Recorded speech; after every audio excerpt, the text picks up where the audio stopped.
সবচেয়ে বড় কনসার্ন হচ্ছে এলডিসি গ্র্যাজুয়েশনের ডেফারমেন্ট নিয়ে কথাবার্তা বলা, আর হচ্ছে labour law amendment. Labour law amendment করতে আমাদের কোনো আপত্তি নাই। আপনারা জেনে থাকবেন 124টা পয়েন্ট নিয়ে টিসিসিতে আলোচনা হয়েছে। 124টা পয়েন্টের মধ্যে আমরা 122টা পয়েন্টে একমত হয়েছি। যে 2টা পয়েন্টে আমরা পারিনি, এটার বাস্তবসম্মত কারণ আছে। 20 জন শ্রমিক আবেদন করলেই ট্রেড ইউনিয়নের রেজিস্ট্রেশন দিয়ে দেওয়ার প্রক্রিয়া শুরু হয়েছে।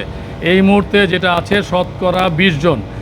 একটা শিল্পে যদি 5,000 লোক থাকে, 3,000 লোক থাকে, 10,000-এর উপর লোক আছে, এমন শিল্পও আছে আমাদের।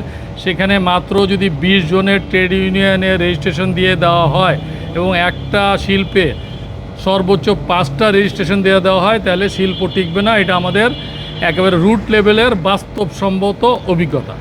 দ্বিতীয় হচ্ছে, যারা শ্রমের অধিকার নিয়ে দীর্ঘদিন কাজ করেন তারা পিছিয়ে যাবেন। 20 জন নিয়ে ট্রেড ইউনিয়নের রেজিস্ট্রেশন দিলে তাতে করে দেখা যাবে যারা জুট ব্যবসা করেন, বান্ডেল থাকলে প্রতি সেনমানিতে টাকা বাঁচবে।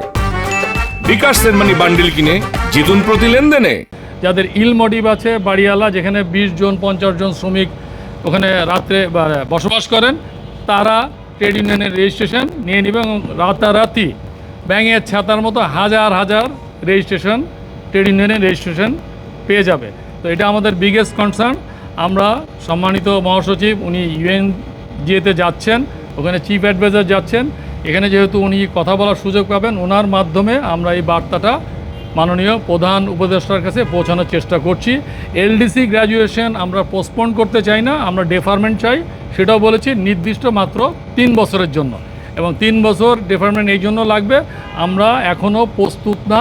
এর মধ্যে একটা আছে ফলসিফাইড যে ডাটার ভিত্তিতে করা হয়েছিল। এটা হচ্ছে মূল বিষয় হচ্ছে আমাদের ইনফ্রাস্ট্রাকচার এখনও রেডি না। এটা আমরা আমাদের বিএনপির নেতৃত্বকে বোঝাতে সক্ষম হয়েছি।